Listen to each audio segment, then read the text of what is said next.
everyone, this is James, Marco, Nabil, and Mikey. And this is the Movie Pals Podcast, episode 221. Today we will be doing a trio of mini reviews, as well as our main review of the Super Mario Galaxy movie. Let's get into it.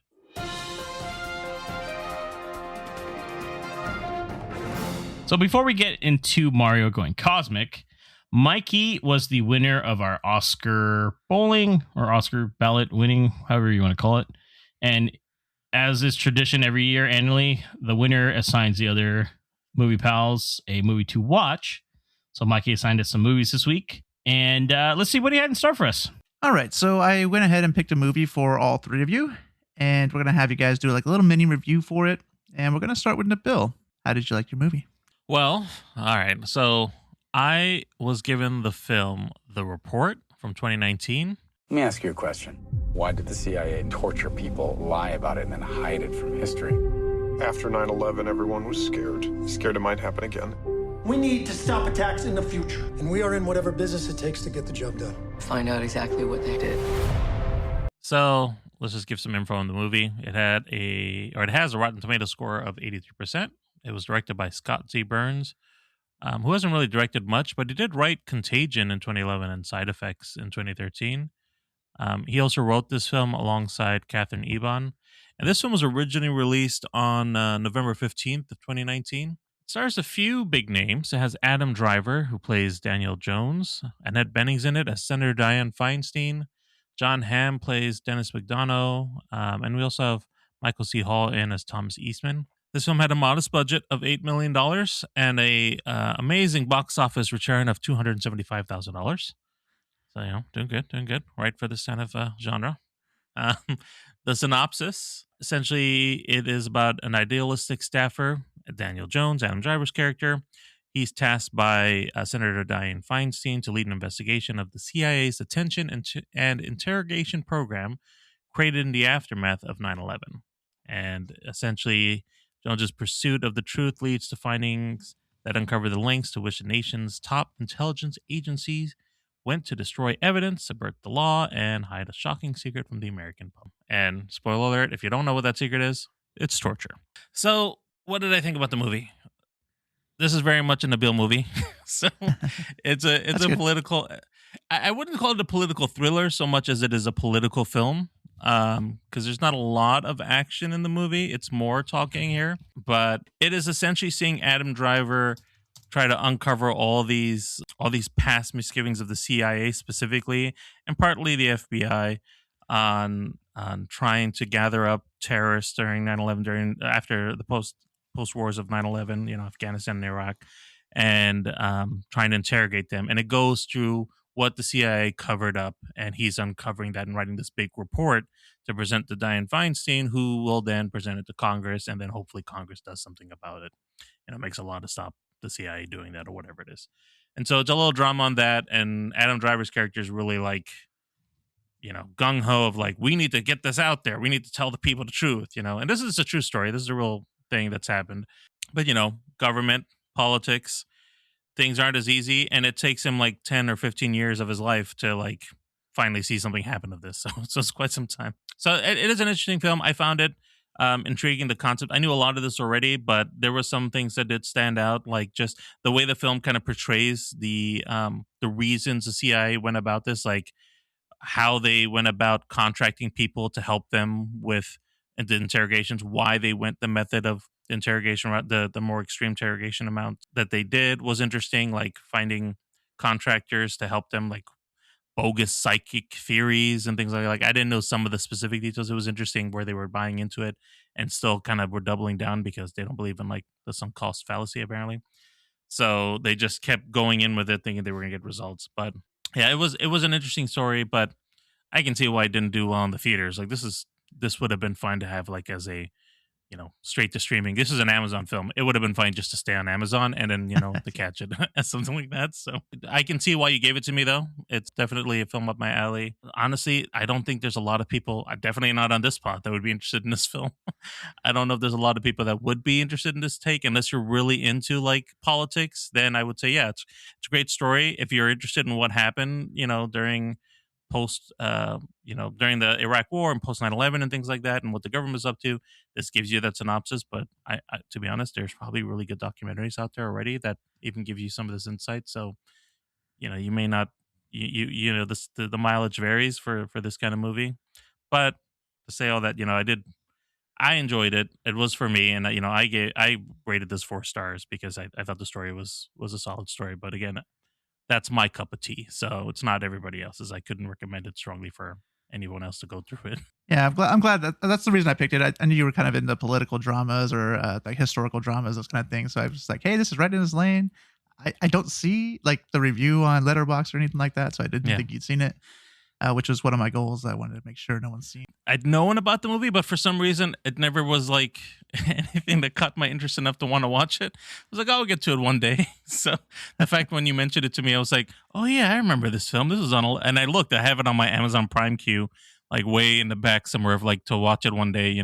So I was like, oh okay. So something I wanted to watch and just never picked up for whatever reason. So it was good to at least clear out a little bit of my backlog. Yeah. Did you think Adam Driver was like really the only character in the movie? I mean, like I feel like everybody else was like super side characters. They didn't really do too much with anybody. Yeah, Adam Driver was the character. He was the main driver, like literally in this film. I will say Annette Bening gave a lot more gravitas to Dianne Feinstein than I think she might have deserved at that time, because she was already quite elderly during these hearings, and Dianne Feinstein did a lot of great things, but I think Annette Bening was doing a lot, like really stretching out her character as far as, her altruism for getting this report out there. But this film was pretty much Adam Driver moving this film forward, and we spent a lot of time with him.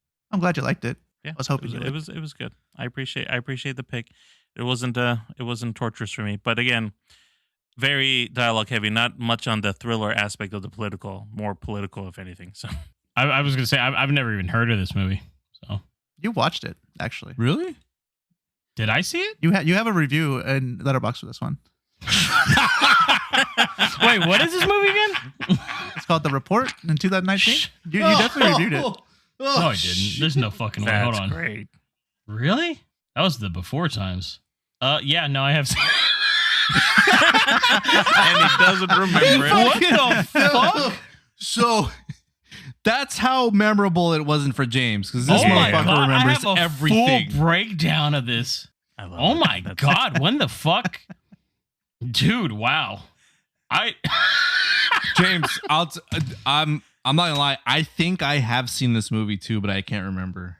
Holy fuck! I know what it dude. is, but I can't remember. I have like a full I review. actually really liked it. I liked it a lot. I don't normally watch these kind of movies. It's like I said, like Nabil said, it's kind of his cup of tea. Was this like not really my cup of tea, nominated but it for was something? pretty decent. It was pretty good. Was it nominated for something? That's the only reason I would have seen this movie. Yeah, because I can't imagine you'd want to watch this otherwise, James. Let me see. Well, Annette Bening got nominated for a Golden Globe.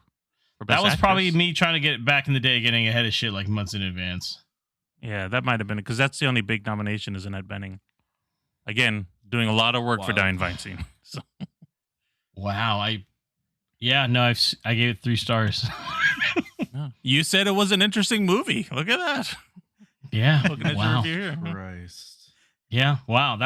What a twist. Mm-hmm. Damn. Okay. Never mind. I stand corrected. I've seen it too, Nabil. Couldn't I'm tell you glad one scene. you and James liked it. I mean, 3 stars for James for this kind of film is a big deal, I will say. Kind of a shocker, yeah. Well, thank you for your thoughts, and I'm glad you enjoyed it. Thank Let's you for move the on pick, to our Mikey. next review with Marco. What movie did you have to watch? And tell us a little bit about it.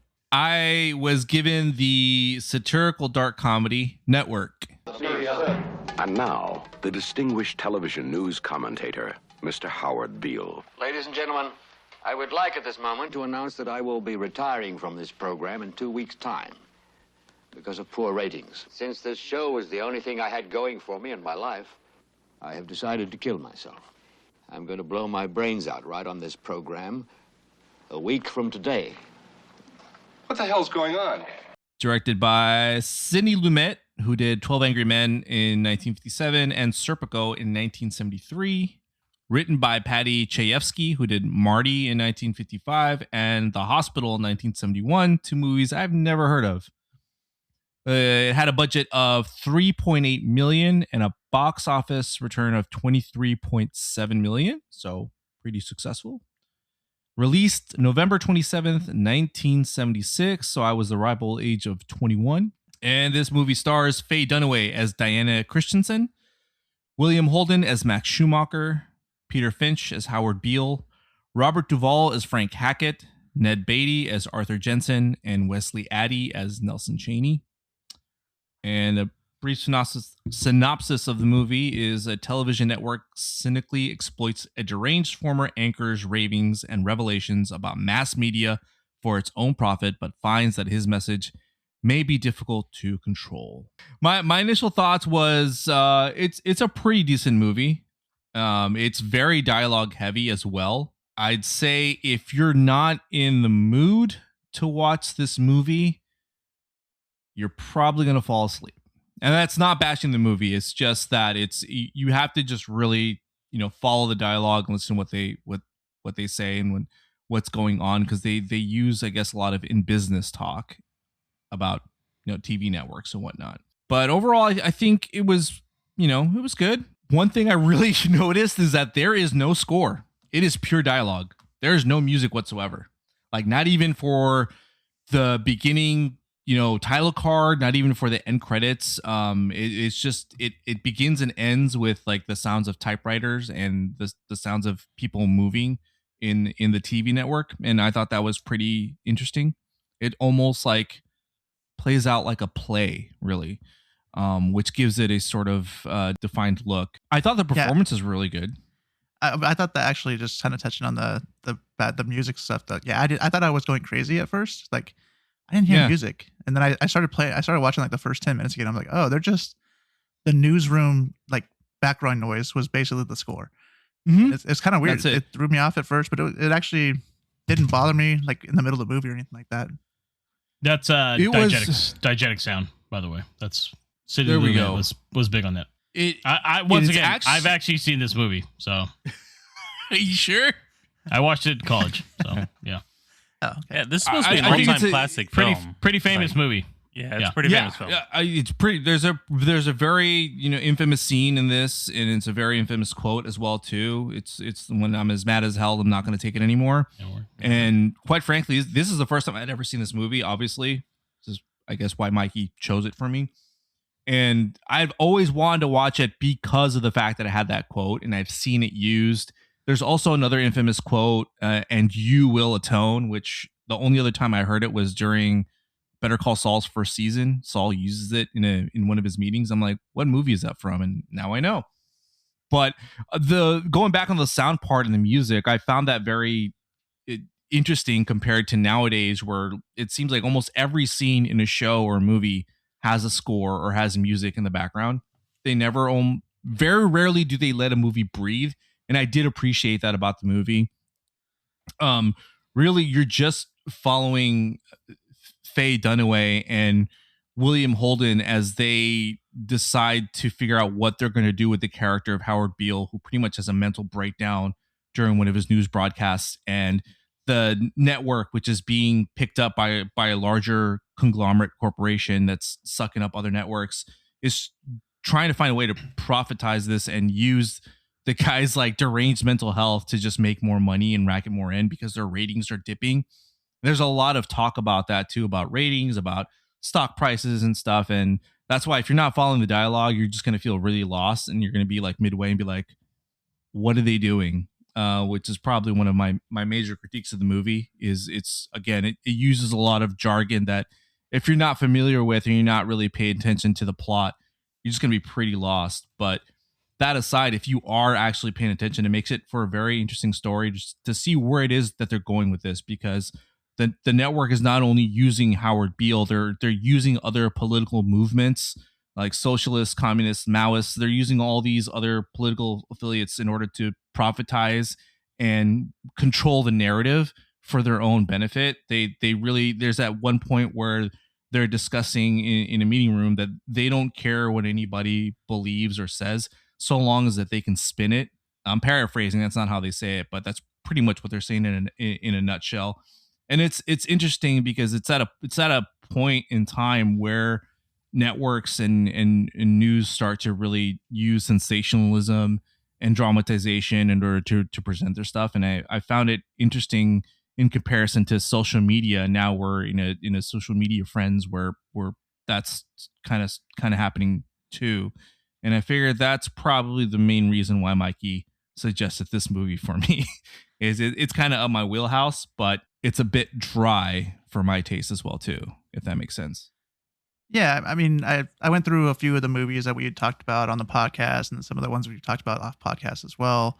And I just noticed you kind of like socially aware movies, like things that just kind of have like a social agenda and, you know, things like that. So it's exactly why I picked it for you. I thought it would be right up the alley. It's also on the top 100 list of movies. So it's an older movie that I hadn't seen yet too. Yeah. So I figured, you know, I get to watch it with you guys, basically kind of see how I like it as well. It's crazy how it's still so relevant today, even though this movie was made in the 1970s, and just different types of media forms that still you can compare and contrast each other and say, like, you know, corporations are basically doing the same with these and trying to, you know, make profit off of that and take something that's, you know, that you could be used for pureness and for giving out real information and using it just to see how much more they can fit into their pockets and stuff. And we just kind of be like, oh, okay, cool, what's next?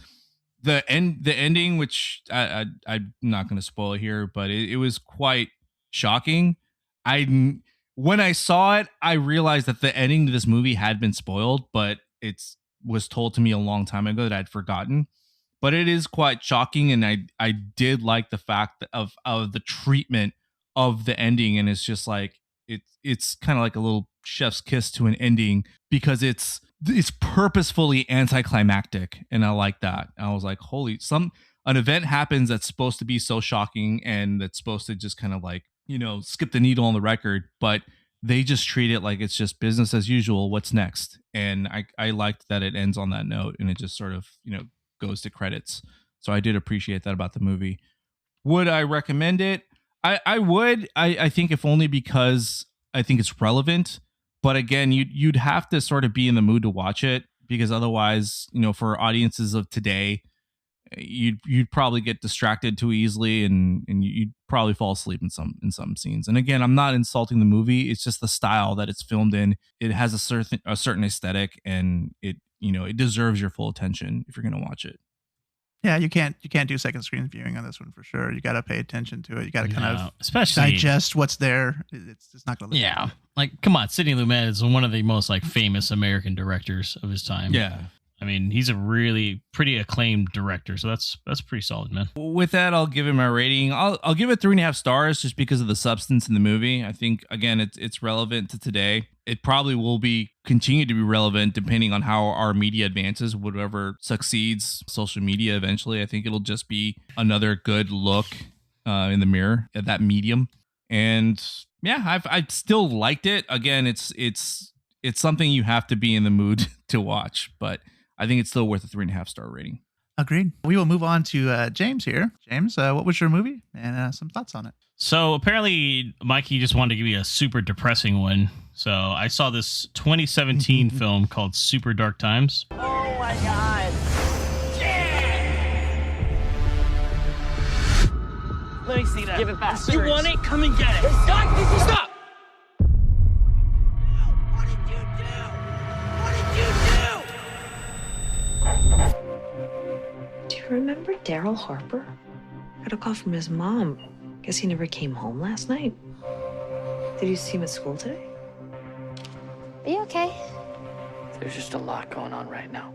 This was directed by Kevin Phillips. Hasn't really directed much since. And written by Ben Collins and Luke Piotrowski. Released on September 29, 2017. At a budget of $1 million. And it made a whopping $33,000 and $109. So, yeah. Let me just say, I didn't know it was depressing when I assigned it to you. So that wasn't my goal. But. Oh, okay. The ID description is a harrowing but meticulously observed look at teenage lives in the era prior to the Columbine High School massacre. So this stars a bunch of people that you would not know. So I'm not even going to bring it up. It doesn't really matter. So wait, this is Columbine? Oh my gosh, Mikey. No, not quite. Close though. So interesting movie about a group of kind of friends. It takes place in 1996, and I don't really want to spoil it, I guess, but something happens where somebody well, I guess I have to say it. So, I mean, somebody accidentally kills someone, right? Basically, in this group of friends, and they cover it up, and they try to go on with their lives. They're like in high school. One of the guys is in like middle school, and it's kind of like a psychological thriller in a way, because it's dealing with how they're trying to hide that they are part of like a murder, but in the meantime, it's affecting everybody kind of differently. Like one of the kids is having like nightmares about it. He doesn't know how to cope with it. It's kind of coming of age, sort of, I guess. One kid's totally ignoring it. Another one's slowly kind of losing his mind, I guess is what I'll say, with a twist at the end where didn't see that coming. But I mean, certain things can turn certain people into monsters of their own, right? Or maybe that unleashes something is what I'll hint at, like that they didn't know they had in them. Pretty dark film, not a real pick-me-up. It has some horror-like themes to it to a point, but not really. Like I said, it's more like a psychological thriller drama. And for the most part, it's really indie. It's super indie, but it's shot pretty well. Honestly, a lot of cool night scenes, which I always appreciate. The main lead is a pretty likable character, even though there's some pretty messed up stuff throughout the film. But I am assuming Mikey did it because of the maybe horror-esque genre and coming of age, kind of, with it. Yeah, so I actually had a hard time finding you a film because, as I said with the other two, is like I was trying to find something you had not seen before, right? And so going through your letterbox, I was like, hey, I got to find a coming of age story. So I was looking for them. I found a bunch of them, but you had already seen them all, right? So I took to the internet and I found a Reddit post on obscure coming of age stories. And someone described this movie as a coming of age story crossed with Saltburn. They said it was shot well, had a weird twist where the person's changed over time. And I was like, you know what? This sounds like something that James might be into. You like Saltburn? You like coming of age story? Yeah, it ended up not being that when I watched it. I was like, this is, how are you going to describe it that way? Yeah. But, it just didn't come out the same way as I thought it was going to be. James wants what that person was smoking. It's pretty short. It's like an hour and a half. So it's not like it, or maybe hour 40, maybe. I don't, it's something around that. A little less than an hour and a half. Yeah. Yeah. I watched it on Prime. I saw a lot of it because I looked it up afterwards too. And a lot of people do like it. So like for me, it was kind of like, I'm kind of in the middle because I thought the climax of it all kind of came a little too fast. I wanted to see a little bit more of the internal struggles between the three kids, but you only really get to see it from one of them and kind of his outside look into one of them where he's kind of, because you almost think like he's imagining a lot of stuff, but then there's a series of events that start happening, but it comes really fast near the end, honestly. And the ending itself kind of, I don't know. There's also such a random intro, but I looked it up. Apparently it's based on like a folklore thing that had happened to director Kevin Phillips in his high school. So, but yeah, interesting film though, I'll say. Not one that I would watch again though. It's like a one and done kind of movie. At least for me. There's not that much to talk about even really, because it's like there's not really a lot of content to really go through. I think there's a lot of metaphors though throughout the film, especially with like the imagery that's presented to you. And it's about growing up, and like I said though, I can't really say what else there is because it would ruin the whole movie if I spoiled it, honestly. But I mean, I gave it like 3.5 stars. I thought it was overall not bad. It was, like I said, for an indie film, it felt like an indie film. Honestly, like I said, there's a lot of unknown actors in this one, and a lot of them haven't really done anything big since then. So it was interesting overall. Like I said, it does follow that title, Super Dark Times. Like it's pretty. If you're depressed, don't watch this movie. Also, the director hadn't done anything I recognize. At least it was all indie. Yeah, he has done like small things, but like this was his directorial debut, and that I think he's done like 2 other ones, but they've all been really small films. That's why I'm like, it doesn't. I mean, I highly doubt we've seen any of his movies. So, but overall, like I said, not bad. Well, I'm glad everybody at least semi liked their movie, if not liked it. So I actually enjoyed all 3. I thought they were all at least decent. I think James was like the lowest on my list at 3 stars here, but I still enjoyed watching it. It was still an interesting I liked them all myself too. It was fun. It was fun picking them out. Yeah, good job, man. Yeah, good not picks, an Mikey. easy task. Yeah, No, it takes work. Yeah, so I appreciate you putting the effort. yeah, you at least tried to find something for all of us. Kind of fit our. I was actually kind of excited when you told me mine. I was like, oh, okay, I never seen that one. All right, enough warm-ups. Let's get into our main event with our review of the Super Mario Galaxy movie. My Koopas! Your king has returned! Long live the king! The Bowser name shall be feared once more! Oh no! Everyone calm down. Toad, pack our things. Let's go. Let's go! Oh, princess, you're going to regret that. So the Super Mario Galaxy movie is sitting at 42% on Rotten Tomatoes. Mario ventures into space, exploring cosmic worlds and tackling galactic challenges far from the familiar Mushroom Kingdom. Directed by Aaron Horvath, who also did the Mario Brothers movie in 2023 and Teen Titans Go to the movies in 2018, as well as directed by Michael Jelenic, who also did the Mario Brothers movie, and also co-directed. So there's 4 directors on this bad boy. Directed by Pierre Leduc and Fabian Pollock, who also directed the Super Mario Brothers movies 2023. I didn't know there's 4 directors. Kind of makes sense now.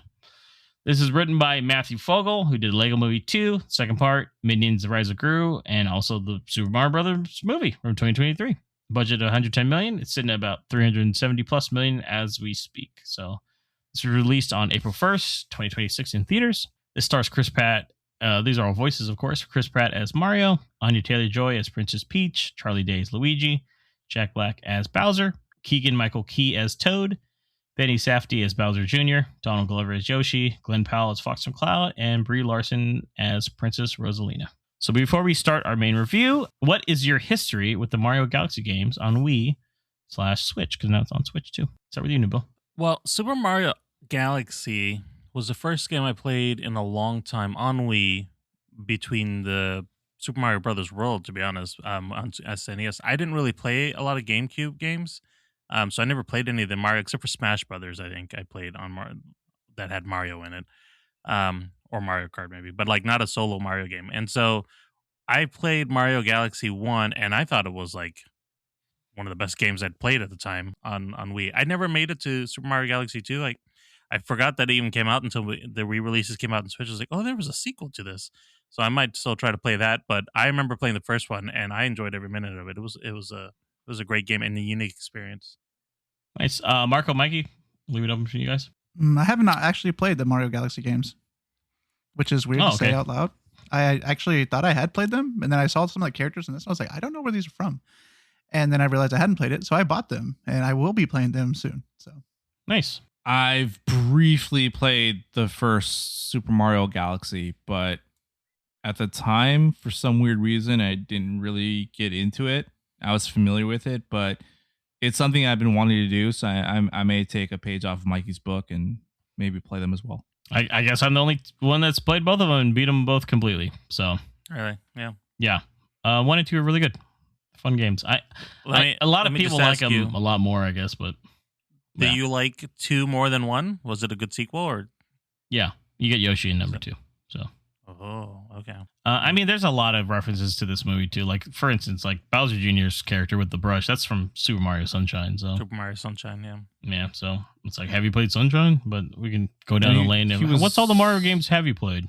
He was also an antagonist for Yoshi's Island, Super Mario World 2. Yep. Mm-hmm. But the brush itself is directly from. Yeah. All right, so let's get into the movie itself. How did you enjoy it? How was your theater experience? We'll start with you, Nabil. Yeah, it was fine. A lot of nostalgia, just kind of like the first one. A little bit more, though. There's a lot of Easter eggs. I feel like there was more here than the first one, maybe by design, or maybe I just caught a lot more. But yeah, it was a fun film. The theater experience, a lot of kids. Felt very old. A lot of kids dressed up as Peach and Mario. So also felt very old, but it is a kids' film. So what else would I expect from that? Yeah. But yeah, they had a great time. The kids were hooting and hollering. So yeah, I think it was a very cute film, very, very obviously kids focused, but there was enough of it for me to be like, oh, I know this thing, I know that thing, and kind of get into some of the characters that they were showing. So yeah, good time. A lot of member berries there for you. A lot of member berries. Yeah. What about you, Marco? Kind of same. Fun experience. It was a decently packed theater. Not as much as Nabil. I didn't see anyone dressed up, but a lot of kids. I went to go see it with my son Xander and also my brother. We waited for him and went to go see it. Little trio of us, big Mario fans. But yeah, there's a lot of references, like Nabil was saying. I felt like it just sort of was just blowing through them one by one. I kind of wish it would have breathed a little bit on some of them. Specifically, I'm a softie for Super Mario Brothers 2. I know a lot of people aren't, but I mean, I grew up playing that game a lot, and so when they made those references, and it's even in the trailers, so it's not even a spoiler. I kind of wish they would let that part breathe a little bit. I was excited to see Mauser and Wart and Birdo and all that. So I almost feel like it could have been its own movie, honestly. Yeah. I said the same thing after. Yeah, right. I got off the movie. I was like, I could have probably saved that for a sequel. But it was still fun. It was cool pointing out. Saying, oh, it's from that game. Surprised they didn't have anything from Super Mario Wonder, which I have played a lot of, but hopefully they save that for another movie. But yeah, overall it was a pretty fun experience. What about you, Mikey? Kind of echo what these guys said. There's a lot of just little tiny things that were kind of fun to see, but movie as a whole wasn't as cohesive as I thought it might have needed to be. But I had fun. It's anytime you get a group of people that are just, you could tell they're just having fun with people. Jack Black with Bowser is just always fun to hear, in my opinion. And I brought my mom, and the whole theater, like the other guys said, it was just filled with kids, and they were just laughing at everything, having fun themselves.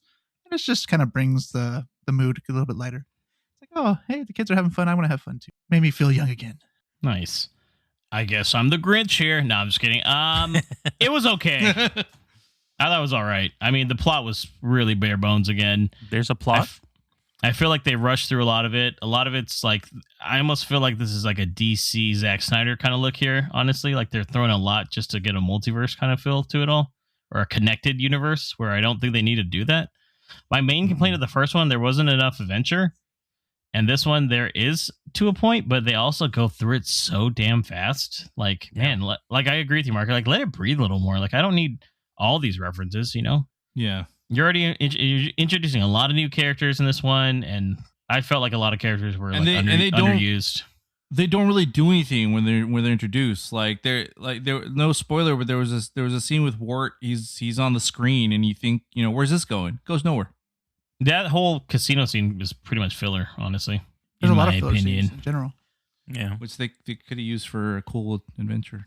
Yeah, and it almost drags a little bit, honestly, at times. So there are some cool action sequences, but I went during a weird time yesterday during Easter, so there was like no one in our theater, which is nice. I went to see this with my girlfriend Janelli. There was maybe like 5 or 6 other people in the theater with us, so it's kind of nice. There were some kids in there, and they were having a good time, but for the most part, I felt like for instance, I don't know if they should have went the Galaxy path so early already. Like there's so much in between that they could have done. I get it because they've been promoting it a lot lately, and maybe that's because the movie was coming out. That's why they re-released them. But there's so much like lore in Mario Brothers that they could have easily done something a little different, before they get into like hey, we can go to different worlds and planets. And honestly, to me, like I don't feel like they did a lot with the Galaxy stuff anyways, honestly. They really didn't. So it turned into a multiverse of madness for me, where I'm like, that was it? 2 places? Like I was like, dang, man. So I was kind of hoping for a little bit more with that, honestly. So, and it always seems like in this one, like it seems like Mario just takes a step back from his own movie once again, in my opinion. So, well, they have so many characters now. It's hard to just have one to focus on the whole time. You gotta kind of spread it out, and it makes the movie feel like it does, like this movie does. Yeah. They teased a little at the beginning where you were actually going to get the Mario Brothers teaming up, and it really cool. Felt like a 1-player, 2-player game. Yeah. And then they don't really do that again until the very end. Because once again, in the first movie, they Luigi's gone like 90% of the film. Yeah, and this one split, then I mean, let's get into plot then, basically. So like, what for you, Nabil, did work the best out of this? I really enjoyed the very limited times we had with Bowser. More so than I liked him in the first one. Like, you could tell that Jack Black really likes the character a lot more. And like, obviously, it was great in the first film, but in this movie especially. But we get so little time with Bowser in this movie. Yeah. That it seemed, and then, like, even with the character turn, like first where he starts on, and then where he goes to, everything.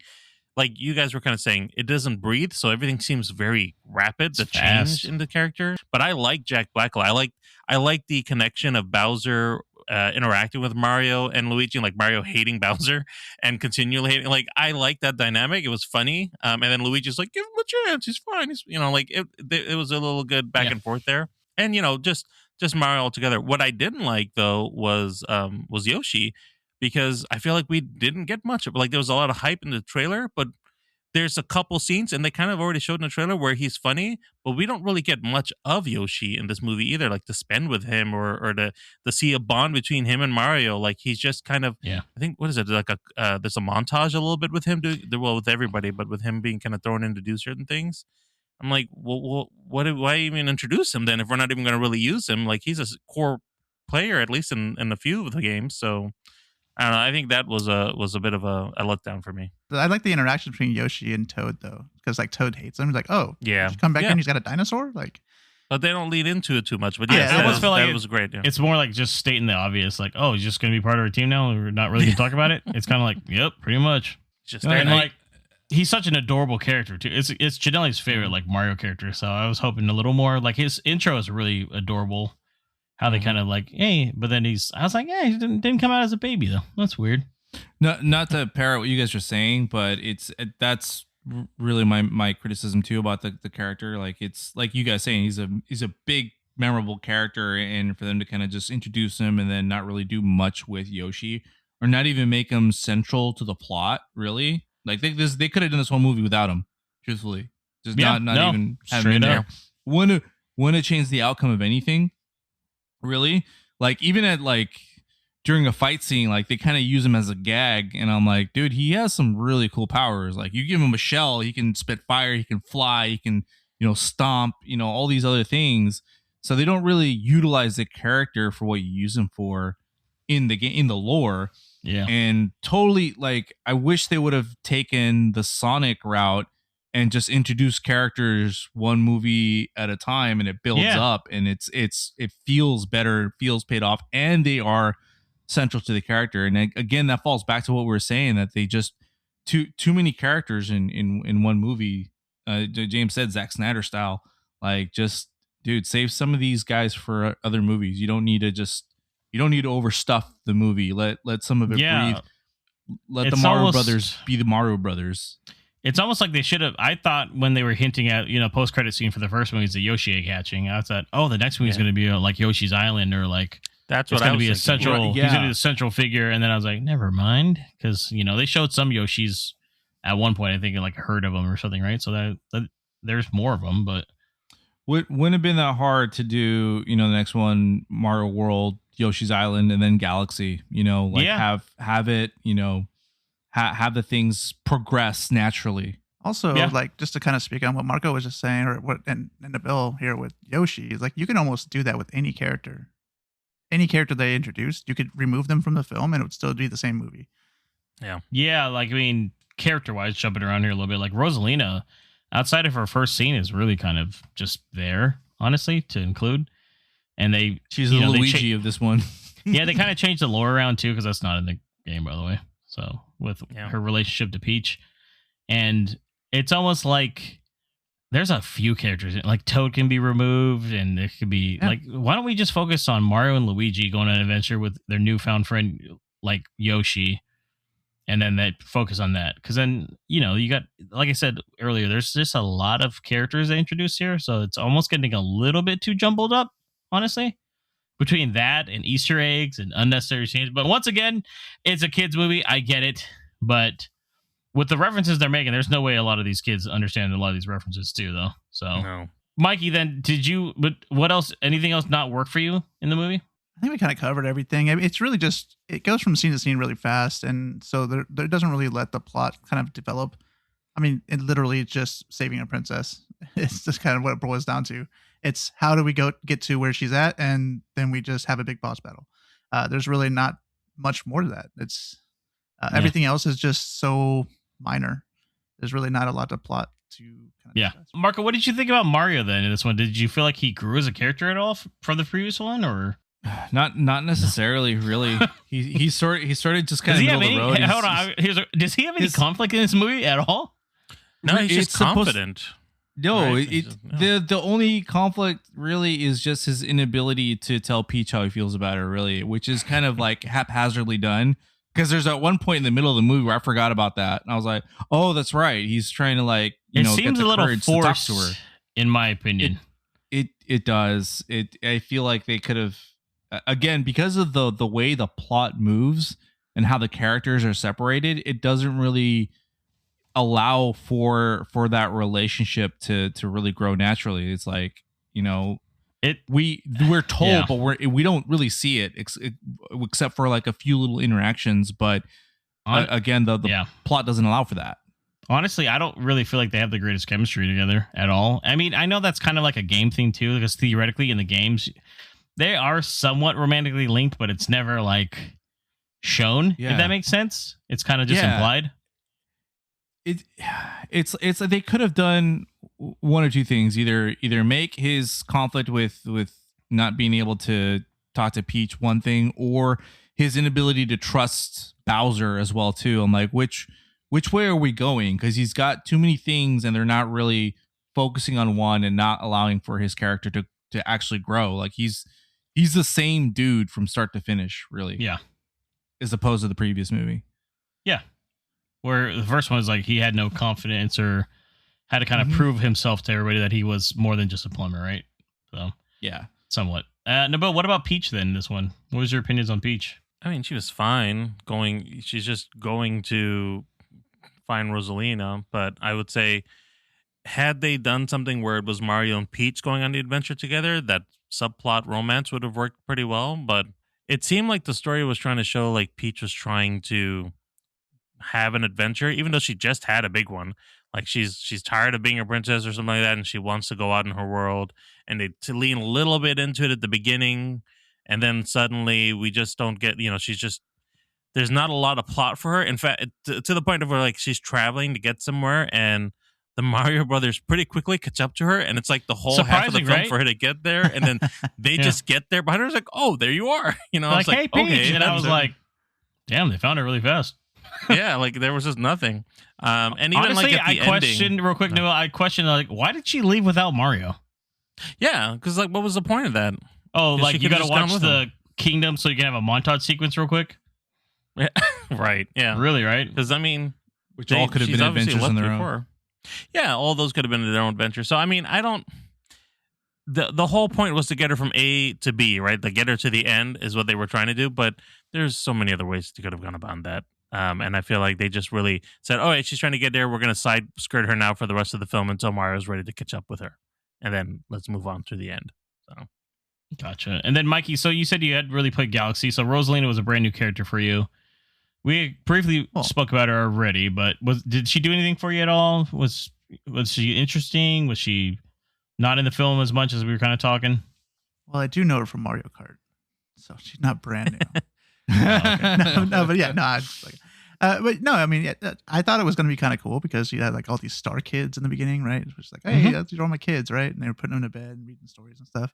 So I thought she was kind of cool, and then she gets captured, and you don't really see her until the end of the movie. But she didn't really have any development. I mean, there's some stuff I know we're going to talk about in spoilers here, where with her relationship with Princess Peach, but that's really the only thing she's really there for. Is really just that part. It's to help Peach with her storyline. That's it. Like, I know the whole Galaxy thing is kind of like her thing. Like, she's kind of like this Cosmos thing. But that's all we really know as far as what this movie is telling you, at least. Yeah. I'll talk about Bowser Jr. I thought he was pretty annoying, honestly. But that's kind of his character. And honestly, I wanted more of that. It seemed like he had like a grudge almost against that his dad had been gone so long, and then it's never really like sent back in to it. It's just kind of showing like, no, he was a great dad to me. I'm like, oh, you never mentioned it in the last movie, but Seriously, they introduce these things, but they never go anywhere with them. Hey, this dropped the plots real quick. Especially with like Bowser, where he's like, oh, like at first, there's a scene where they're gonna shoot down the Mario and all the crew, right? And he's like, hey, they're actually pretty good people, but then immediately, like, we never hear like another good thing come out of him again after that, Oh. It's kind of like, man, I kind of wish there was a little more with Bowser himself, with a little internal struggle. If we were going to get any kind of conflict with anyone, to at least. Absolutely. Yeah. And there's nothing, man. It's just like, no, okay, my son made this cool plan, and I'm just going to roll with him now. Mm-hmm. It's like, okay, I thought we were going to maybe see a little bit. Because if you ever play like Mario RPG or Paper Mario, like Bowser often teams up with Mario in those games. And I thought for a second, I said, oh, this is kind of a twist when, they're in the Honeycomb Land, and I was like, is he actually gonna like team up? And I was like, because they didn't show that in the trailer, just like that's and then they don't, so never mind. Yeah, so. it would have been really cool to just make Bowser Jr. the villain and have them trying to like stop him and stuff, and him joining the team, like you said. Yeah, even if they had Bowser switch at the end after they defeat his son, right? Yeah. So just that way they have a bad for the next movie or whatever, that still would have been better in my opinion. Have them kind of team up, beat the son, and then like you're like, oh. Now I changed my mind kind of thing. Even if it was at the end or like even after the credits scene or something like that, it would have been better, I think, having an essential bad and not have those like, oh, we're going to team up. Oh, yeah, we're not. Open floor here, guys. Thoughts of anyone else? Maybe a certain R-Wing pilot? Fox McCloud. Kind of wish I they didn't ruin that a week prior to the film coming out. God, man. Yeah. That would have been nice to just be a better surprise than it was. But he was fine. Better yet, it would have been cool if he was just kind of introduced at the end, like, oh, look what's coming. Because, again, he doesn't take him out of the movie. Well, it seemed like he was going to be a conflict for Mario and Peach, but then quickly he's like, he's a cool dude. It's like, okay. Yeah. Well. Yeah. He's like, nice I'm glad they did that. I'm glad they did that. Didn't go with that trope because they already had that. I mean, it's fine. With Bowser, but he's basically, to me, I felt like he was the Donkey Kong character. Like, oh, I guess every movie they'll have like a random like cameo character. Like Donkey Kong's the last one, and this is Fox McCloud now. So, I hope they do a Fox, Star Fox game again. That'd be great. Maybe I guess they're thinking about doing a movie. I don't know, but yeah, let's do a movie. The game would be fine. I think that would be a good movie. Star Fox. I like how he blamed. They would have to release a game. I don't feel like a lot of people have a lot of history anymore with Star Fox as much as like we do, obviously. Yeah. But a lot of new kids, I don't think they know who that guy was, honestly, outside of Smash Brothers. Probably not. Yeah. No one would have understood the reference of blaming the frog either. Or the barrel roll. Oh, the engineer. Barrel roll. Yeah, the engineer. Like everyone yelled at that dude. Like, yeah. Oh, that's funny. I will also just add as another character the little star kids. They are adorable. I know they're scared to be adorable, but they were cute the whole time. I was like, oh, so cute. They kind of took the place of the Mushroom Kingdom people, right? Yeah. Less annoying people like that, but I think they're kind of annoying sometimes. I will say the look, though, it looked really good. Illumination is great with their animation, so I didn't have any issues at all with how it looked. It was very colorful, looked really nice. So I kept thinking the whole time. I was like, man, this is just overstimulating kids because I'm looking like, look at all the colors and the quick changes in the scenes and all the references. Like, gosh, like these kids are just getting it all thrown at them. I know. What was your guys' best scene, worst scene? Go through that real quick before we get into ratings. Start with you, Nabil. The best scene, that ending fight, specifically before the last fight where they're in their little arena and they're going back and forth against Bowser, just them using the different power-ups. That was pretty dope. The worst scene, a scene that bothered me, the little star baby got turned into a star jump point, and then Peach jumped into it and then kept using it. I'm like, so are there a bunch of different kids that have just floating around the city? Are they like stuck like that forever? Like, what happened to those babies now? Because she's just jumping through them one by one to get her to a different planet. And I was like, oh, I don't know. Maybe they come back, Indiana. I don't. They all look the same. So yeah. What about you, Mikey? Well, I was gonna pick the Bowser fight or the big fight at the end there, but I will choose the casino scene. I didn't necessarily think it fit in the movie, but the battle scene was kind of cool. They did a lot of fighting stuff. There was a lot of just a lot of chaos going on, so it kind of got my attention and it was pretty cool. As far as bad part goes, the dinosaur, I don't know, it just didn't click with me. It felt like it was out of place a little bit. It's from Mario Odyssey. And the Dragon Later is also from Mario Odyssey too. So I knew the Dragon. Once again, too much stuff from like, hey, just take a few games, not all of them, but okay. But yeah, I get you. I mean, honestly, that whole baby scene's my worst scene. I thought it was super kind of necessary. I'm like, really? We're going to introduce the baby stuff now? Like, dude, like, figure it out, man. Like, we don't need this right now, you know? That's all. Yeah. I felt my that favorite, 100%. Because it was like, once again, take that whole sequence out, and once again, you just fill in a little better. That's where I started dozing off a little bit. That could be a whole movie. Yeah, you could easily do that, but it's the plot of Yoshi's Island. Yoshi's Island, yep. But now that they've changed it around, ones. obviously they know that Mario didn't meet him then, and blah blah. So I'm like, okay, they want to throw the baby versions in somehow, even though we don't need them right now. This could be something else for another time. My best scene, I liked when Yoshi was up there and the Biggie song came on, and then he had the backwards hat. Oh. I was like, okay, kind of a cool little. It goes on a little too long, honestly, but I chuckled like that. That was cute. Yeah. What about you, Marco? Well, Mikey's rat bastard ass stole my scenes, so you can still like them. It don't matter if that's what you like. No, yeah. My favorite scene is with Wart, dude, because again, big Super Mario 2 fan.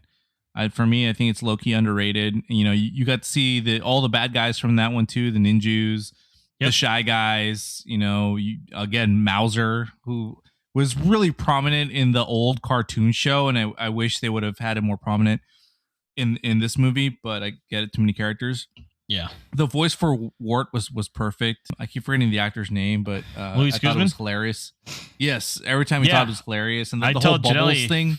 Yeah, I was like, I didn't realize Wart was Puerto Rican. That's crazy. It was just perfect. And for me also, the worst scene, as adorable as little stars were, and anytime they were prominent, I was just not interested. Yeah, they looked cool. The gag is cute, but it's like I think it was a little too much. Okay, so what's your guys' overall ratings? We're gonna get into that before we get into spoilers. Nabil, we'll start with you. And would you recommend? I gave it 3 stars. It's fine. It's a great kids film. If you got kids, you like Mario nostalgia, like it meets the bare minimum of like you're gonna go into it knowing you're watching a Mario film with a bunch of Easter eggs. So it's a fine film. Marco, what about you? I give it 3.5. I had fun with Zan and my brother, and yeah, it was messy, but all the references were cool. When what are you gonna do? It's a Mario movie. Yeah, Mikey, what about you? I gave this one 3 stars. I think it's fine. I think I could recommend it here just because you kind of know what you're getting into when you go to this kind of movie. So as long as you're okay having some fun, you're not taking it too seriously, I think it'll be. I also gave it 3 stars. I thought it was just okay. I don't, once again, we're talking about a kid's film, made by Illumination. So, I mean, this is not going to blow anyone's mind. I honestly thought the first movie was a little bit better overall, just with the kind of pacing and overall theme. Yeah. But like I said, it's made mostly for kids. I think that's one of the weaknesses. Like Marco, you're talking about, it's not like the Sonic ones. I think the Sonic movies are actually better movies overall because they have enough jokes that are also for the adults too, where kids won't catch on to those kind of jokes sometimes. And I think I've had better, which just blows my mind because I grew up as a Mario Brothers kind of kid, not Sonic, but strangely enough, the Sonic Jim films Carrey too. So. That too, probably. I think it also works better because there's humans in it. Yeah, there's humans so in this one too, but they're just well, Mario and Luigi are humans. Yeah, I was like, Mikey, Italians are humans too, just so you know. Get it. What are you doing? What do you mean? Hey. But yeah. Let's get into our spoiler section. So if you don't want to, there's not much, honestly. If you don't want to hear about it, skip ahead to our outro. Appreciate you guys listening. On to the spoiler section.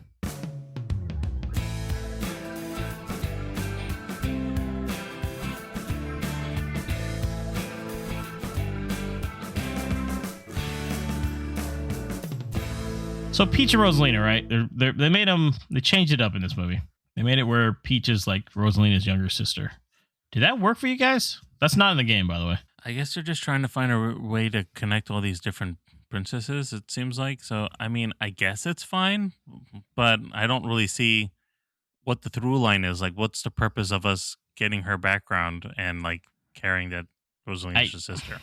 I think it's because they try to add another subplot, right? Where, like, Peach is like, I wonder where I came from. But I'm like, adding a little too much subplots here, in my opinion. Yeah. Like, not necessary for this one. Leave that for another movie, right? Or something. I don't know. Yeah, we can dig into it afterwards. Yeah, because we don't, like, she just kind of, I know that you're my sister, and yeah, and we don't really see any. We don't see anything happen after, right? Yeah. I didn't know that it wasn't for the games. I thought that's because again, I never played galaxy. I mean, I know her from Mario Kart, like Mikey said, but I was like, oh, maybe it's her sister. I guess it works. And because they come, I guess, from Star Power or Stardust, I guess they can kind of sell that they're sisters, and maybe all the princesses come from that. Who knows? I don't know. Oh, kind of Kingdom Hearted up in this bitch, huh? Yeah, I see what you're doing. Yeah, it kind of worked for me. Yeah, I didn't mind it, and they have that like power that they use at the end too to kind of like make everything come alive again instead of just this Bowser world. Oh yeah, when they're cosmic. Yeah. So I can assume they kind of can use that in the next film as well. We're gonna revive. But my whole thing was like, if she knew that was her sister, why didn't you find her sooner? She's been gone for. That's what I'm saying. Like years, you knew right? she was there the whole time. Obviously, she the only kids had know that how to get to fragmented her. memory that came back to her when she was reading the book, though, right? No, that was Peach, but Rosalina knew. Yeah, Rosalina straight up knew. Yeah, she was like, I'll just travel the galaxy. It seems pretty easy to get anywhere, so she definitely knew. Well, I about think the Mushroom Rosalina Kingdom. was afraid of the power, though, right? She didn't want them together, so they could. I don't know, Mikey. She had 10 lines total in the movie. I can't really. Yeah, she was fighting off. Did we find out who she was fighting off? She was protecting her sister for something. I don't remember what it was. I don't know. Actually, now that you brought that up, Nabil, I don't know either. I don't actually. Yeah, something came. I don't know. The darkness. Yeah, there's a reason why she had this thing happen, and then I guess we never really found that out, right? And I was like, oh, okay. I could have easily just said it was Bowser. I don't know. I mean, that's what they could have done, but they didn't. I just thought they were keeping them separate because of their power. When they're together, their power. Like when she told her to run. Remember, she's like, "Run, go through this thing," and then she lets her go or whatever it is. But I'm like, what was she running from? I don't remember what she was running from. See, me and Marco just made our own backstories. That's all. Yeah, yeah. We just filled in the blanks on our own. That's what worked for us. Yep. You have all these cameos. Which jumping to cameos here, like there's like a lot, like a pretty decent amount. Like Wart was technically cameo, like the Mr. Game & Watch reference when Luigi. That was fun. That was cool. He's one of my favorite characters. The Pikmin thing was cute. How to paint? Yeah. The Pikmin one was well. Once again, and then I don't know if you caught Samus's ship is in that docking bay and flies off. So yeah, I'm like, okay, so Samus is in this universe, but Fox McCloud isn't. I'm like, oh, okay, but I might have missed the Pikmin. I don't remember seeing Pikmin. Oh, really? Yeah, they get like launch. They do like a close up, and it's the Pikmin, and then they back out, and you notice how small it is. The ship's hella tiny. That's where Mikey fell asleep. I didn't even. Oh, okay. I didn't catch it. Yeah. No, I didn't catch it either. I was waiting for Olimar to come out of that thing. I was like, is Olimar in there? I'm like, nope, he's not. But there's a lot of cameos. Any other ones stick out to you? Maybe even like Rob the robot, which I've always wanted one. That was cool. Yeah, the malfunction part was really No, funny. it's not even malfunction. He's just slow. He was always slow. He's made the 80s, dude. He didn't work the way he was supposed to, so they're just like, let's get rid of this thing. Yeah, I love that they interrupted him, and then he came back, and then he just had to start over again. Like, start again. Yep.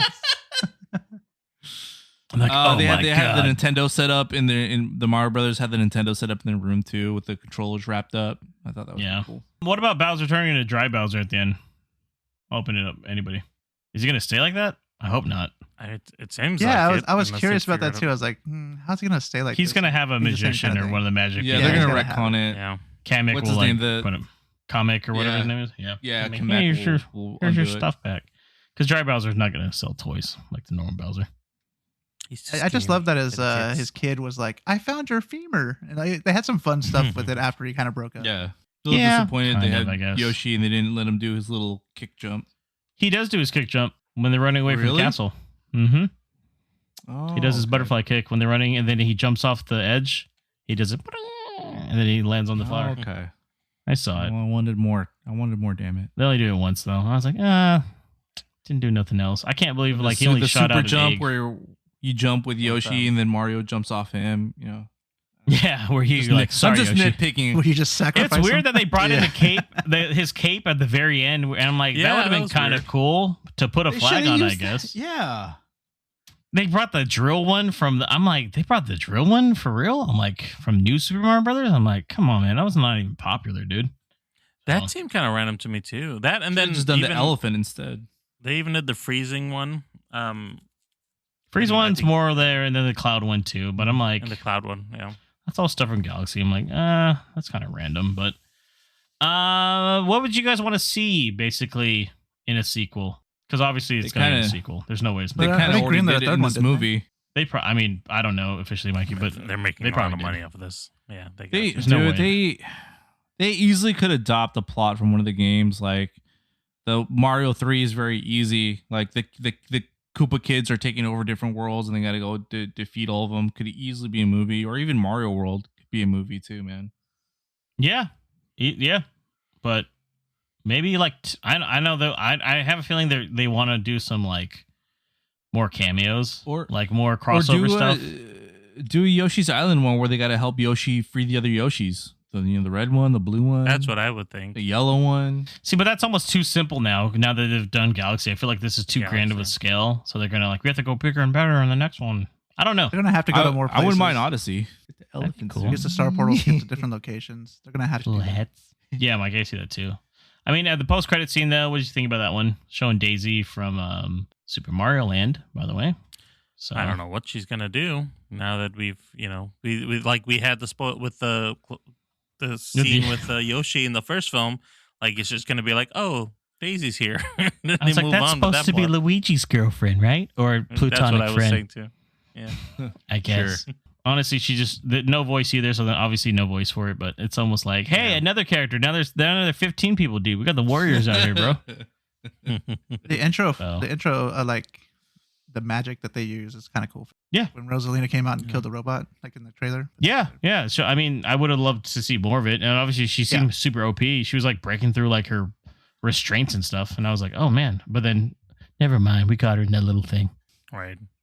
So it'd be nice if they maybe did like a Luigi's Mansion kind of thing, or did like I heard about that, possibly a spin-off, but I don't know if that would last a whole movie. No, like a B plot in the next film, like him and Daisy go through like a Luigi's Mansion kind of thing. Maybe I don't.